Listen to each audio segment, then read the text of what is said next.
This channel does not promote any violent, harmful, or illegal activities. All content provided by this channel is meant for an educational purpose only. Top quality और consistent performance के लिए सिर्फ silver pump नाम याद रखना। নমস্কার, দেখছেন টিভি9 বাংলা। আপনাদের সঙ্গে রয়েছি আমি তন্নিষ্ঠা। এই মুহূর্তে যে খবরে নজর রাখবো, শুরুতেই উদ্বেগ বাড়িয়ে জল ছাড়ার পরিমাণ আরও বাড়ালো ডিভিসি। রাত থেকে ৭০,০০০ কিউসেক হারে জল ছাড়ছে ডিভিসি। বন্যার কবলে সতর্কতা জারি ডিভিসি। ঝাড়খণ্ড লাগোয়া বিহারের উপর দাঁড়িয়ে নিম্নচাপ। ঝাড়খণ্ডে প্রবল বর্ষণের জেরে জল বাড়ছে দামোদর বরাকরে। বৃষ্টির জেরে মাইথন পাঞ্চের থেকে আরও বেশি জল ছাড়া হচ্ছে বলে খবর পাওয়া যাচ্ছে।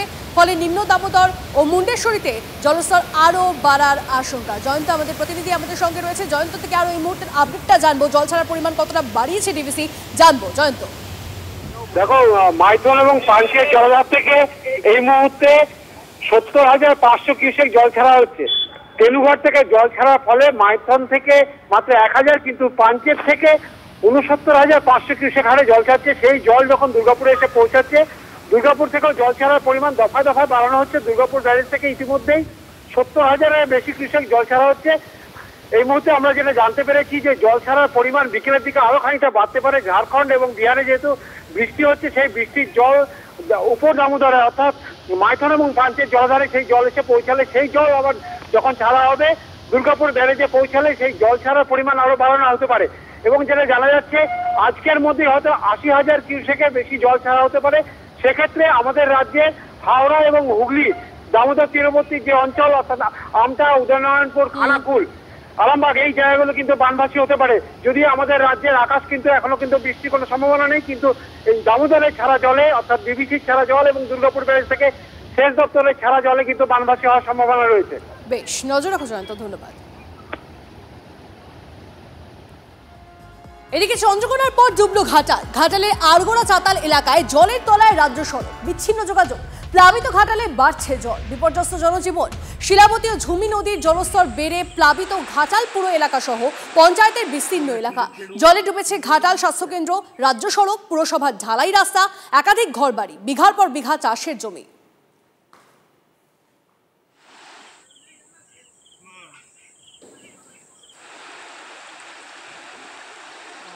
আর কোথাও কোথাও আবার জল একটু নেমেওছে। আর জল নামতেই কঙ্কালসার চেহারা রাজ্য সড়কে। চন্দ্রকোনা ১ ও ২ নম্বর ব্লকের বেশ কিছু এলাকা এখনো জলমগ্ন, বিচ্ছিন্ন যোগাযোগ, নেই বিদ্যুৎ, পানীয় জলের সমস্যা এলাকায়, চাষের ব্যাপক ক্ষতি চন্দ্রকোনা এলাকায়। এলাকা পরিদর্শনে বিধায়ক থেকে প্রশাসনের আধিকারিকরা। পেরিয়ে গেল, এখনো চন্দ্রকোনার বিস্তীর্ণ এলাকা জলমগ্ন। আমরা দাঁড়িয়ে রয়েছি একটা কৃষি জমির উপরে, কিন্তু সেটা দেখলে মনে হচ্ছে পুরো সমুদ্র। আমার পেছনের যে ছবি, জল ছবি, পুরো সমুদ্র। আর ওই পাশে যে ছবিটা আমরা দেখাবো, দেখা যাচ্ছে ওইদিকে একটা গ্রামগুলো জলমগ্ন।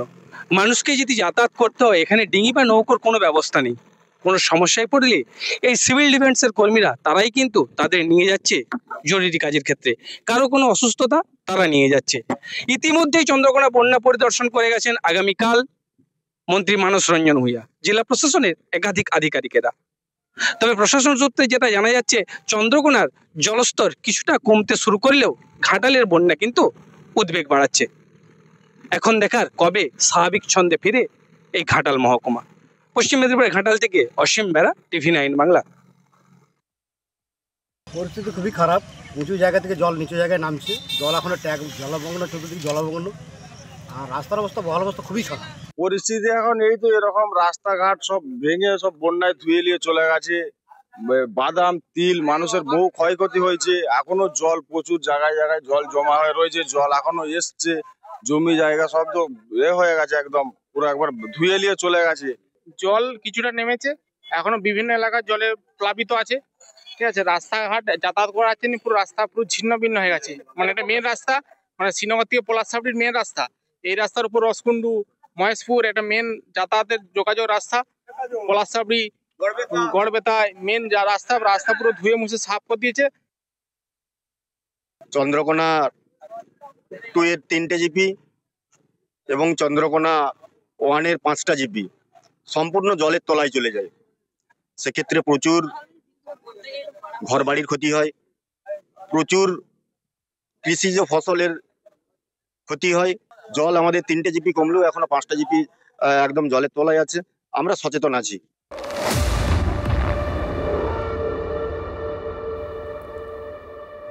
রাস্তার দাবিতে রাস্তায় পাট ও কচু গাছ পুঁতে অভিনব প্রতিবাদ। ছবিটা মুর্শিদাবাদের হরিহরপাড়ায়।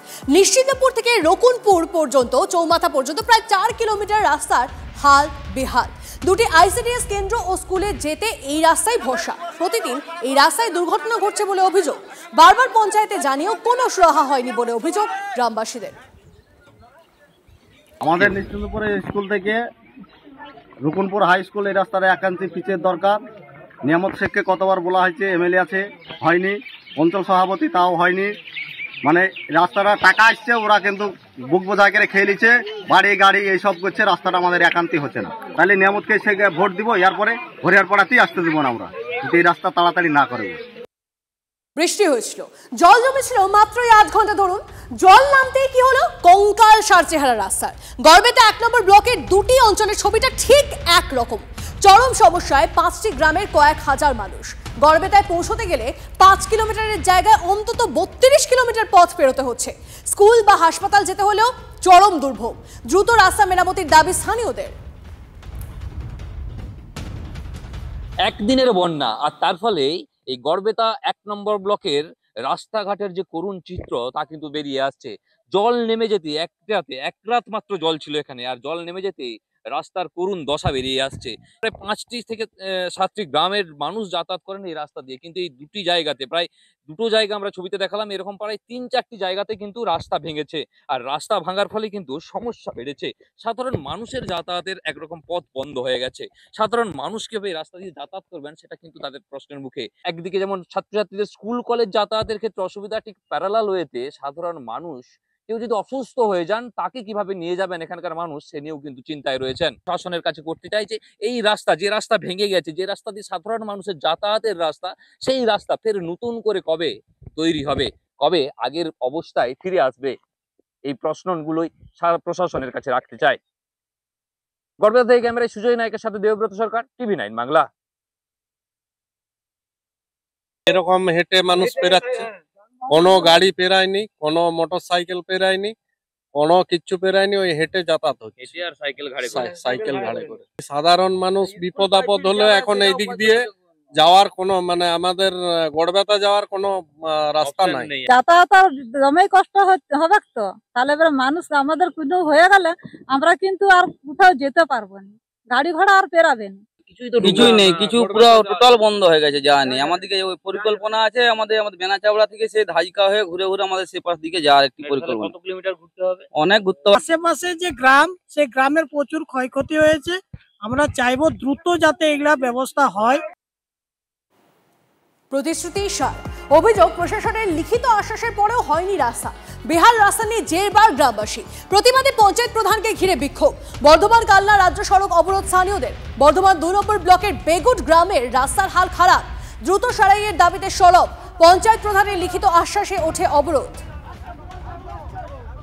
আমাদের হাই স্কুল থেকে বেগুট শীতলা পর্যন্ত রাস্তা হয় না, মেন রাস্তা। ছেলেমেয়েরা যেতে পারছে না, আসতে পারছে না। কালকে রাত্রিরে দুটো ছেলে মেয়ে পড়তে এসে, পাশের গ্রামের ছেলে মেয়ে এসে পড়তে এসে পড়ে গেছে।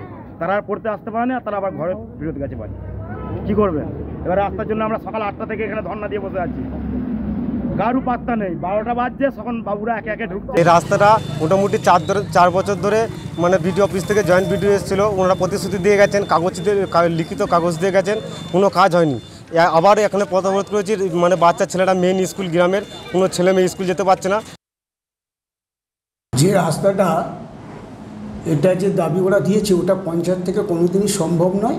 ওই রাস্তাটা ধরা আছে জেলা পরিষদ থেকে। এবার কিছু একটা প্রসেস আছে, তো সেটা তারা কেউ বুঝতে চায় না। অলরেডি ওদেরকে দেখিয়েছি যে আমাদের জেলা পরিষদে এটা এনলিস্ট হয়ে গেছে, এবং কি বলবো, ওটাকে এস্টিমেটও হয়ে গেছে, টেন্ডার প্রসেসে যাচ্ছে। কোটি টাকার রাস্তা, 6 মাসেই তার অবস্থা কি বেহাল। পথশ্রী প্রকল্পে রাস্তা হয়েছিল জলপাইগুড়ির বনবস্তি এলাকায়। নোনাই সেতু থেকে খট্টিমারি বিড অফিস পর্যন্ত প্রায় 7 কিলোমিটার রাস্তার হাল বেহাল। ভেঙে গিয়েছে রাস্তা, বড় বড় গর্তে ভরা। বৃষ্টিতে জল জমে হাল আরো খারাপ। স্থানীয়দের অভিযোগ, নিম্নমানের সামগ্রী দিয়ে রাস্তা তৈরি হয়েছে। গ্রামবাসীদের পাশে ঝাড় আলতা 2 নম্বর গ্রাম পঞ্চায়েতের উপপ্রধানও। রাস্তা তৈরির কাজে গাফিলতির অভিযোগ তুলছেন তিনিও। দীর্ঘদিন আন্দোলনের পর রাস্তা পেছলেন 4টি বনবস্তির মানুষ। সেই রাস্তার এমন হাল, ফের প্রতিবাদে সরব বনবস্তি। জল বাড়ছে, অনেকটাই বেড়ে গেছে, এক কোমর জল, একটা জল বেরিয়ে এসছি, কি কষ্ট, আর লটি পড়ছি, যেমন যেতে পারছি না। জল বাড়ছে, প্রচন্ড জল বাড়ছে। কি সমস্যা হচ্ছে? ওই যাতায়াতের, আরে তো ভর্তি হয়ে যাচ্ছে, মানুষজন বেড়াতে পারছি না, তো ট্যাপ ডুবে গেলে কোথায় পানি জল পাবো? যাদের বাড়িতে আছে তাদের পাবে, তাদের বাড়ি যেতে হবে।